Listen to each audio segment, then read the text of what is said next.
यहाँ पे आपको आर जेड ये नोमेनक्लेचर वाला कंपाउंड कौन सा है ये ढूंढना है।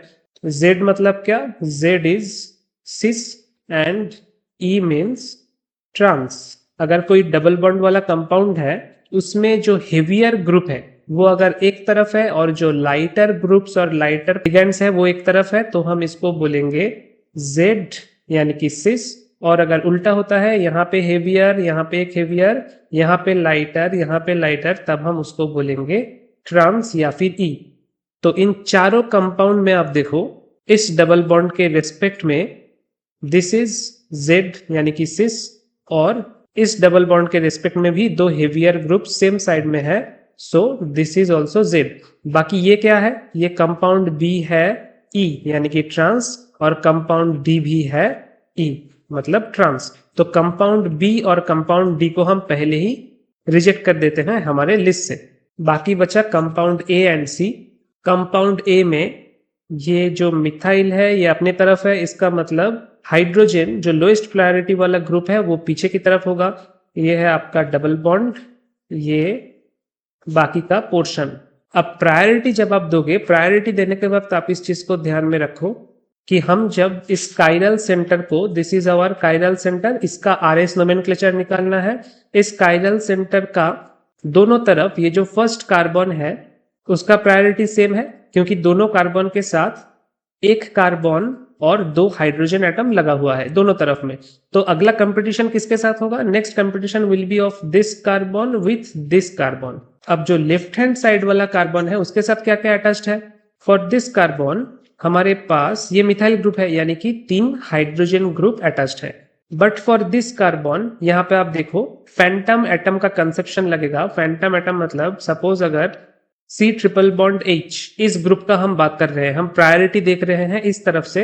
सो C ट्रिपल बॉन्ड H यहाँ पे अगर हम बोले कि कार्बन के साथ कौन तीन सा ग्रुप जुड़ा हुआ है तो एक्चुअल में तो हाइड्रोजन जुड़ा हुआ है, बाकी कुछ जुड़ा नहीं हुआ है क्योंकि दो हमारे पास पाई बॉन्ड है। जो दो पाई बॉन्ड है उन पाई बॉन्ड्स के लिए हम एक एक कार्बन का फैंटम एटम इमेजिन करेंगे कि कार्बन के साथ बॉन्ड किसका है, फैंटम एटम का, यानी कि C bond C000, C bond C000, ये है फैंटम एटम के लिए। अब फैंटम एटम का प्रायोरिटी हाइड्रोजन से भी कम होता है। हाइड्रोजन का प्रायोरिटी फैंटम एटम के प्रायोरिटी से हमेशा ज्यादा होता है। तो यहाँ पे आप क्या करोगे, यहाँ पे पहले आप देखो कि कार्बन के साथ क्या लगा हुआ है। एक लगा हुआ है आपका कार्बन एक्चुअल में, दूसरा लगा हुआ है एक हाइड्रोजन, ये भी एक्चुअल, बट डबल बॉन्ड है यानी कि एक तो कार्बन का फैंटम एटम आपको इमेजिन करना पड़ेगा। अब प्रायोरिटी बताओ आपका इस कार्बन का ज्यादा होगा या फिर इस कार्बन का। देखो एक हाइड्रोजन कैंसिल हो गया, एक कार्बन हाइड्रोजन से ज्यादा हेवियर है, सो कार्बन का प्रायोरिटी हाइड्रोजन से ज्यादा होगा।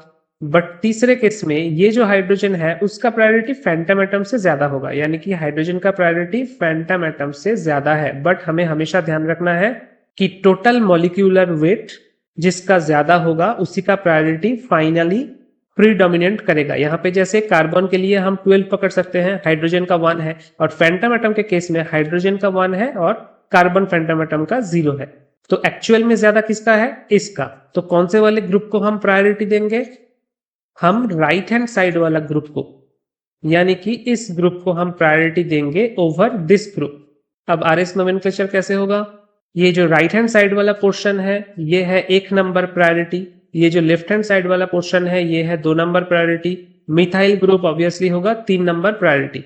अब 1 2 3 कैसे आ रहा है, एंटी क्लॉकवाइज आ रहा है। हाइड्रोजन जो लोएस्ट प्रायोरिटी वाला ग्रुप है वो पीछे है यानी कि नॉर्मल मोड में, तो एंटी क्लॉकवाइज होने से इसका नाम होगा, कायरल सेंटर का डिजिग्नेशन होगा एस।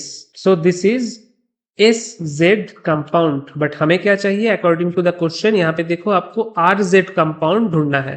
तो ऐसे कौन सा होगा, कंपाउंड C में आपको मिल जाएगा RZ कंपाउंड, बस इसी का उल्टा दिया हुआ है। सो compound C will be your correct choice.